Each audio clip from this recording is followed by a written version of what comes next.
Is the Fuji X100V still a great camera in 2023? Let's find out.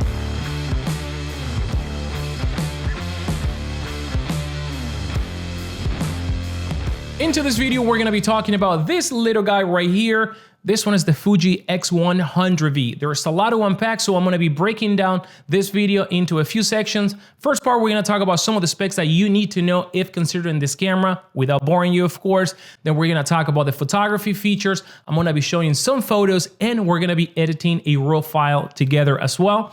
And we're also gonna be talking about video because not a lot of people talk about the video capabilities of this camera, but this camera can shoot 4K video up to 30p, and the image quality that comes out of this camera is actually good. There are some caveats, but this camera may be good enough for you to call it your one hybrid shooting camera.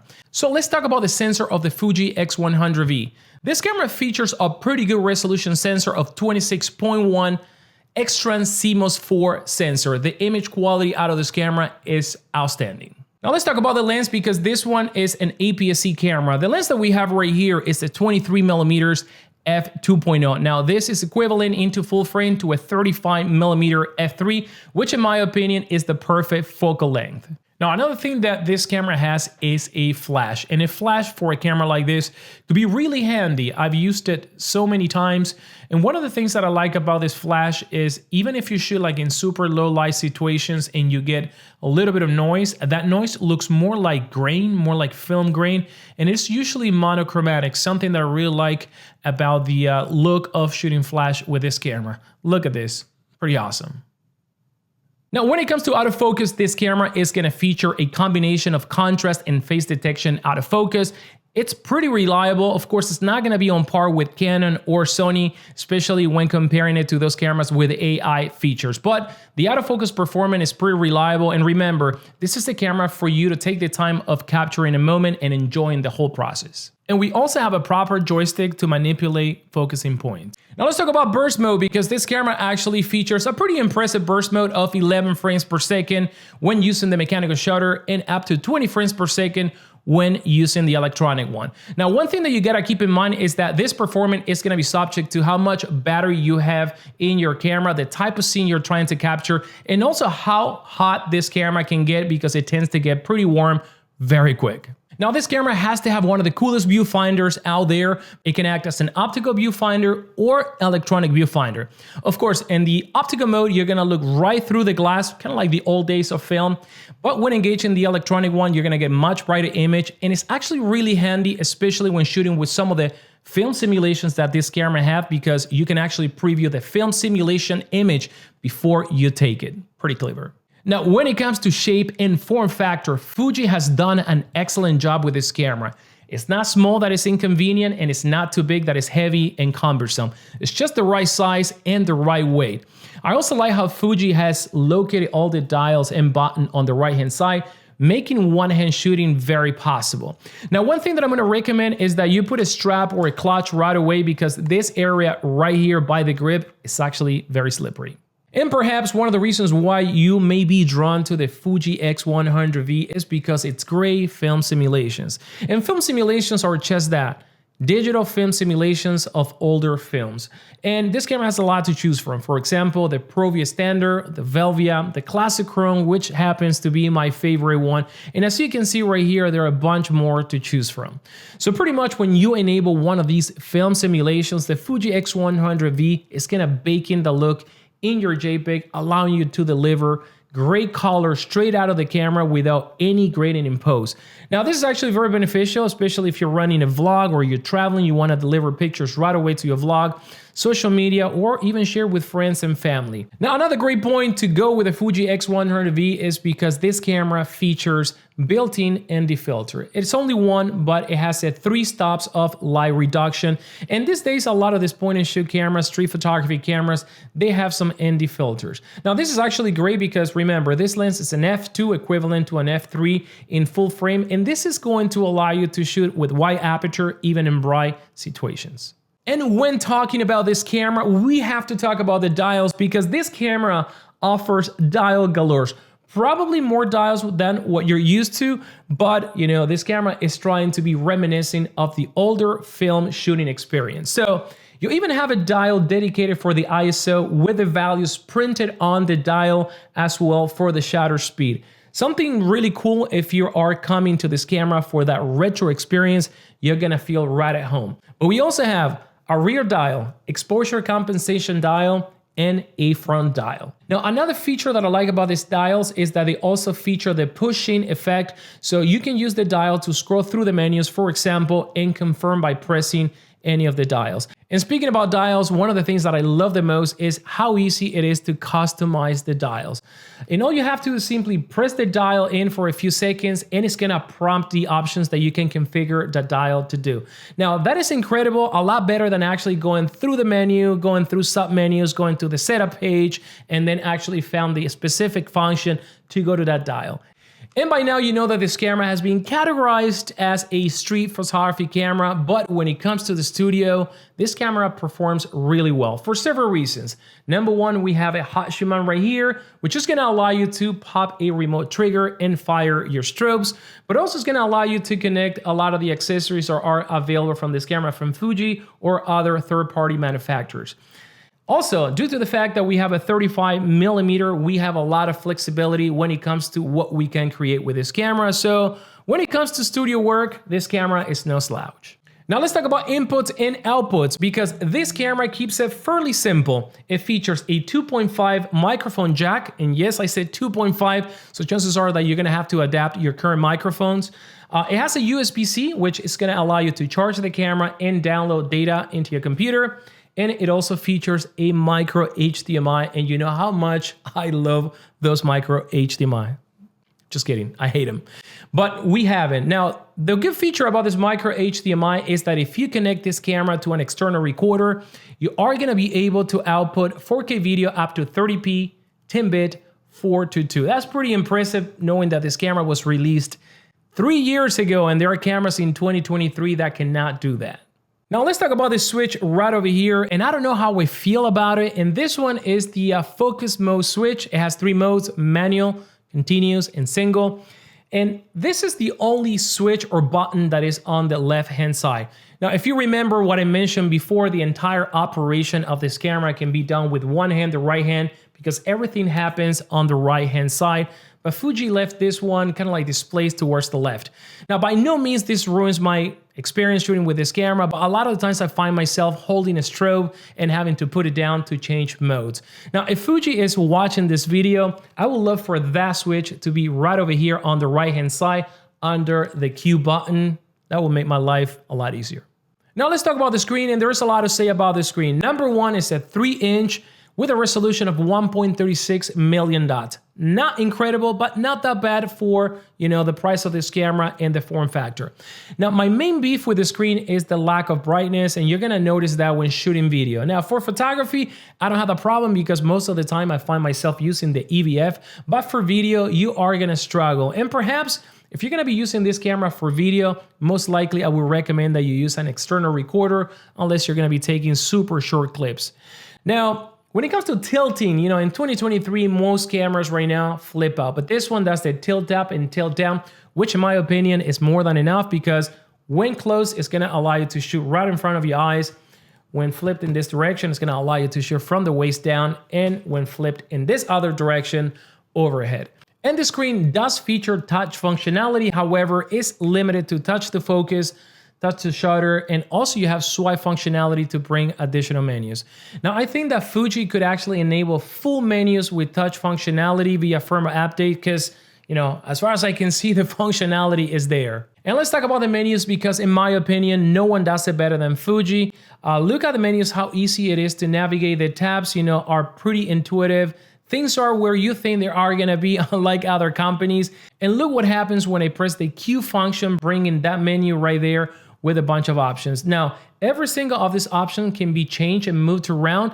And one of the things that I like is how easy it is to actually dig through more options per every option. All you have to do is simply, for example, you can use the dial push in to bring the additional options, use the dial to scroll through the options, and press the dial again to confirm your choice. Pretty clever. All right, with some of those specs out of the way, let's talk about photography, and most likely that's what you're here for. So By now you know that Fuji has incredible colors right out of the camera, and the X100V is no different. Now some of the shots that I'm going to show you right now have been shot strictly in JPEG using my favorite film simulation, the classic Chrome, so let's take a look.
So playing with film simulations is a lot of fun. As you can see, we have a lot to choose from.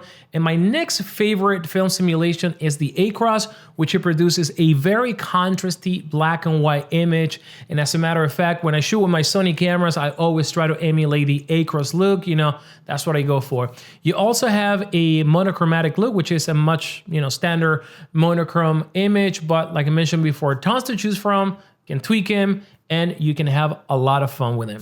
And finally, let's talk about RAW files from the Fuji X100V because they are outstanding, it's super flexible, easy to work with. You're gonna get high dynamic range to begin with a lot of recoverability in the highlights and in the shadows. Now, one thing that I have to mention, if you're like me, that you use Lightroom for your photo editing or Photoshop, Lightroom actually does a pretty okay job at interpreting these files, but you're gonna find sometimes when you zoom in into your image, some wormy artifacts. Now, this is not Fuji's fault, but instead how Lightroom understands or interprets these RAW files. And a lot of people are using Capture One just because of that reason alone. Right, and this is the same image that you just saw, and we're gonna zoom in once again right here on the eyes, and it's pretty clear the wormy artifact that I was telling you. Now, there's a simple way to fix this, and it is in Lightroom in the latest version. You go under Photo and then Enhance. So we're gonna click Enhance, and it's gonna load up the image and it's gonna give you the enhanced version. Now, as you can see right now, the denoising effect is turned on. We're gonna turn that off for now, and we're gonna concentrate on raw details because what I wanna do right now is I wanna improve the raw file so I can work with it. Now, it gives me a preview of the enhanced version, and if I tap, you can actually see once again the wormy artifact. So if I click Enhance, it's gonna reproduce the image. So what it does is basically using AI to regenerate the raw file with details that perhaps were never there to begin with. Now, because this image also is a little bit noisy, I wanna take advantage and apply the denoiser. And the difference with this denoiser is that you can actually go as much as you want. You can even apply at 100%. And before, if you would have done that with a standard denoiser from Photoshop, it would have, ruined your image. And like I mentioned before, you would have lost a lot of detail, specifically right here around the eye, the pupil and the iris of the eye. That would have been probably one color by now. And as you can see, we're still retaining the glare, the highlights, and everything looks like it's supposed to be minus the noise. So I go back here, 1% and 100%. And as you can see, that's a pretty good job. Now, however, I don't try to go more than 50, 55%. You know, I like a little bit of grain because, you know, I feel that it gives the image that natural look. So we're gonna hit enhance. It's gonna take some time to generate a new DNG file using the denoising effect and the enhance.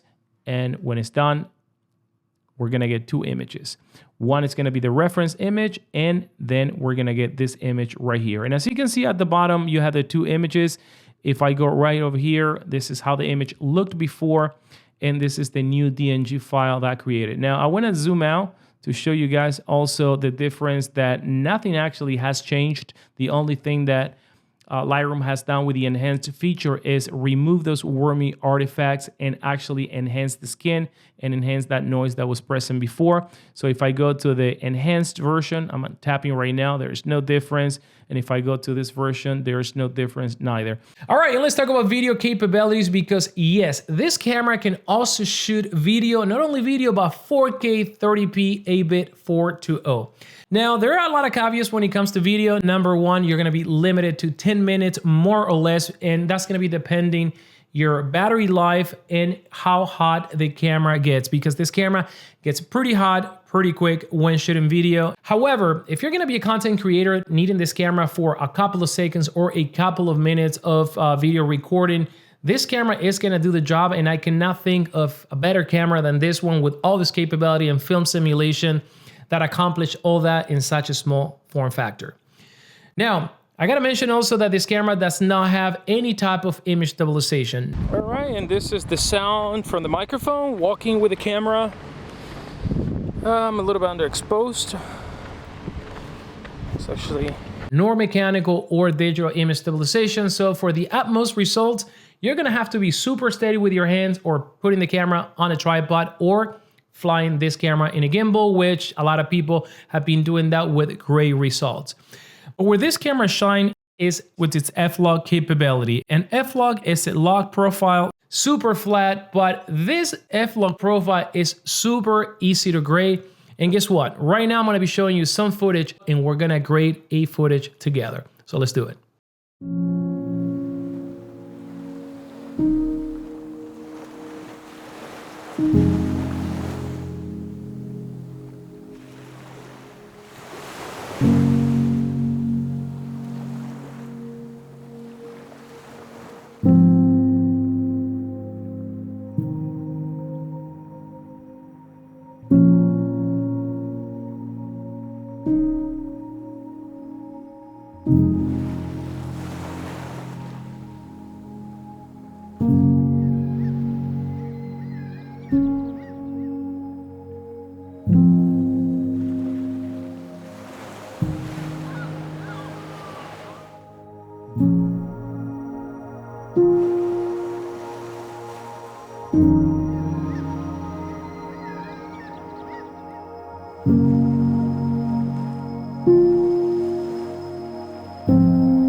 And what I'm going to do is I'm going to edit the last two clips that we just saw. So we have this one right here. And as you can see, it's super, super shaky. Remember, this camera doesn't have image stabilization. So we're going to have to stabilize this footage. And also the one at the end, the horizon is a little bit crooked. So I'm going to show you guys how easy it is to grade this footage. Now, the first thing that I'm going to do is I am going to create a brand new adjustment layer right here, and we're going to dump it on the timeline. So basically what I do is I go to the curve part and do pretty much an S curve. So I bring down the shadows and bump up the highlights, and I try to get an image that is pretty good to my eye. And, you know, I'm pretty happy with this. You know, we could tweak it a little bit more. The next thing that I'm going to do is I'm going to go right over here in the basic correction panel, and I may add a little bit more of contrast and pull some of the shadows so we can get a little bit more detail on those palm trees and the buildings behind, also on the seaweed. The whites may bring it a little bit down, and I am going to increase. Now we're going to play with the white balance a little bit more. All right, so I'm pretty happy with this. The next thing that I'm going to do is I'm going to go to the curves right here, and I am going to go hue versus hue. Now, the first thing that I want to do is I want to target those blue colors that we have. Now, the sky was actually gray, but it has some tints of blue and also a little bit of magenta. So what I'm going to do is I'm going to shift those colors just a tiny bit towards, you know, the aquas and teal. I like that. Now what I'm going to do is I'm going to target the reds and the oranges and with a little bit of yellow, and I am going to manipulate a little bit of those oranges to remove any of the greens that may have. And with the greens, I'm going to be doing actually the opposite. I'm going to actually go here and select a little bit of the yellows, also target some of the greens and teal, and I'm going to bring this down just a tiny bit, actually a bunch, not a tiny. Seems like I got to bring the yellows a little bit more. Yeah, so I wanted to saturate those palm trees, not so green. And, you know, that's the look I like. Now, the next thing that I like to do is I like to play with a blue, green, and red curve. And what I do is usually start from the middle and starting to see, you know, the effect that I get by adjusting and bringing the curve down or up from the midtone. So I actually like what I see right there. I want to see what happened with the green. Like that too. And the reds, I'm going to leave the reds the way they are. The shadows a little bit more reddish, but in this case, that's not the look that I'm going for. And I'm going for like a vintage, you know, kind of like sad, depressing look. That's what I want to do. And if you have heard the music, you know, I think it matches pretty good. So now that I have this right over here, we're going to check the other footage. And this one seems to need a little bit of further adjustment. Remember that I added all the effects and all the adjustment in the adjustment layer, as you can see right here, this one, this color, and the pink. But instead of like adding an adjustment layer, what I'm going to do right here is I'm just going to add it right on the actual clip itself.